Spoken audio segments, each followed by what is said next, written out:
Hello, I'm Ruthie Austin, and I want to first thank you for giving me the opportunity to give you my opinion of some of the issues that are surrounding our community, the African American community. First of all, I'm from a large family. I have 7 sisters and 3 brothers.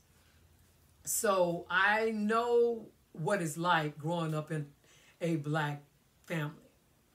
My mom and father was always there. They ran a strict household. I wasn't able to date until I was like 17. I went on my first date at that time. We were taught to respect authority. We were taught to respect other people, period.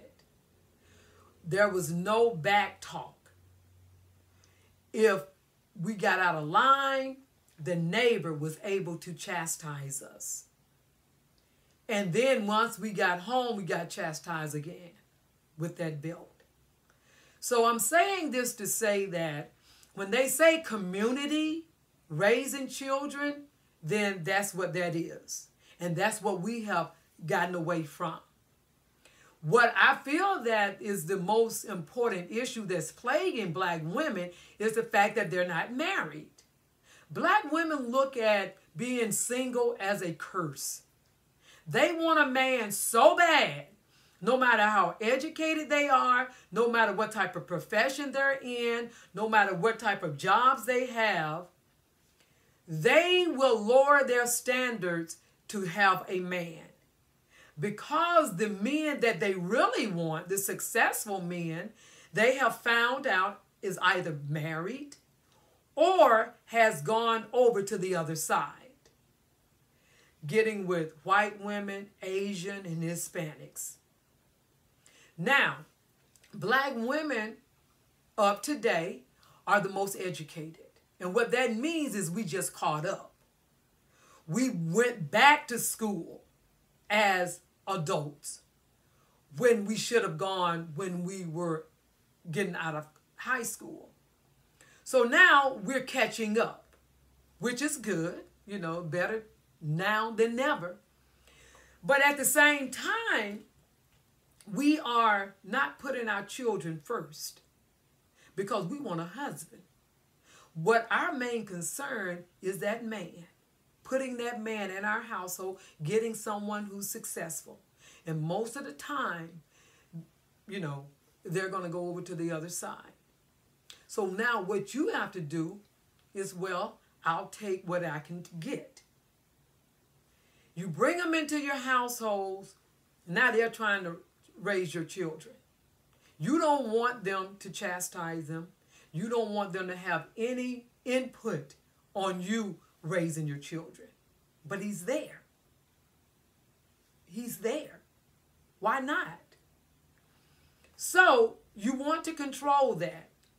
I understand. But if you don't trust that man to raise your child, why is he even there in your household? Why?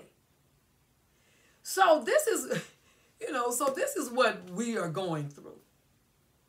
This is what, and this is what happens when, you really want something that is like a ghost that is not there.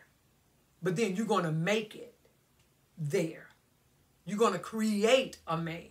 Trying to create somebody to fit your narrative. And at the same time, that child is on the back burner. That is why you see the proliferation of violence and crime in the neighborhoods. That's why you see 12-year-olds through 25-year-olds on the news, robbing, creating havoc, gun violence, is because they haven't been raised. Because at that home, they don't have that foundation. They don't respect anyone. They don't even respect you. So how are they going to respect the police or some other authority figure? So until the black woman starts raising her children, because most black women have at least 1 to 2 children, and they have grandkids. And until they start doing that, our community is lost. We've gone backwards. It was better back in the 70s and 80s than it is now. So we're better educated. We live better. I mean, the influence of opportunities, the computer age, you would think that we would be going further as far as teaching our children. But instead, we're going backwards. And I think that it lands in the hands of that black woman. We can't, blame it on the black man because he's not there. He's with some other families. So here are we today, speaking about what is the biggest issue plaguing black women. Singlehood. So I would suggest that we start talking to these young ladies and these 12, 13, 14-year-olds so that when they become 20, 21, they're making better choices in life. Instead of, just wanting to watch the reality TV shows and watching the way the women are dressed and the things that they're doing. We need to protect these young women now so that they don't have to go that route.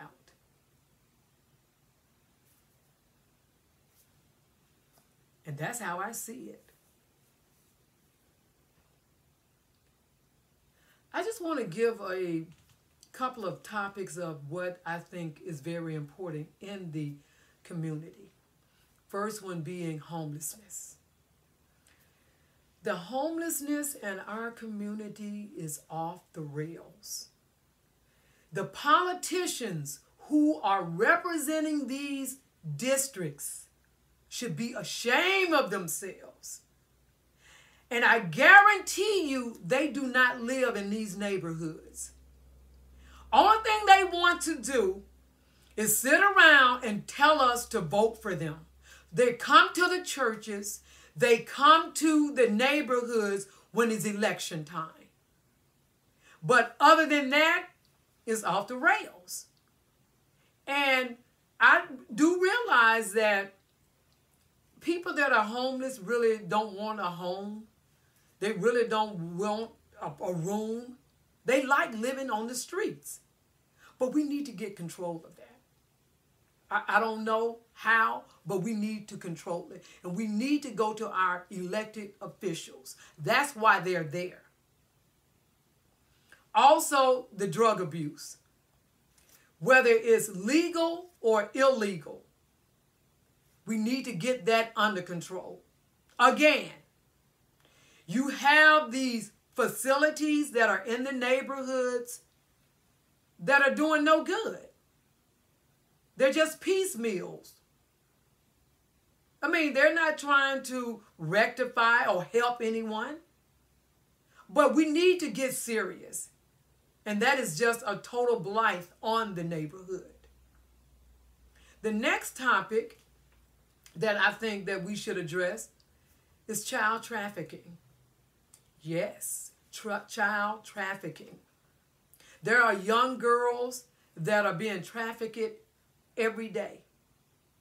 Black girls that are being trafficked every day. A lot of them we don't hear about. Why? I don't know. I don't know why the parents do not report this. I don't know whether they think that the child is coming back or what. I don't know what type of nefarious situation that's going on. But that is something that we need to start exploring. And the next one, I think, is child abuse. These women are having babies Babies are dying at the hands of men in their home. The babies are dying in nursing facilities and daycares. Child abuse. We need to start looking at that. Children are being raped, molested. Yes, I know that's been going on for a long time, but it's a time, this is the time we need to try to eradicate some of this foolishness that's in our community. It still shouldn't be going on. So those are the subjects that I think that we need to talk about. And I think that we need to start forming support groups for the children, for young people, for some of these boys. There are a few, the Boy Scouts of America, the Big Brothers organizations. We need to start, if you have children and you don't have any help, introduce them to the Big Boys of America. They can have Big Brothers. So we need to start, taking advantage of some of the organizations within the community that can help these young mothers. And also to help them not to keep having kids. And they're just a child themselves. Start your life first. Go to school. Get educated. And then think about parenting, getting married. So we have a long way to go. And I don't know the answers to everything, but these are just my suggestions. Thank you.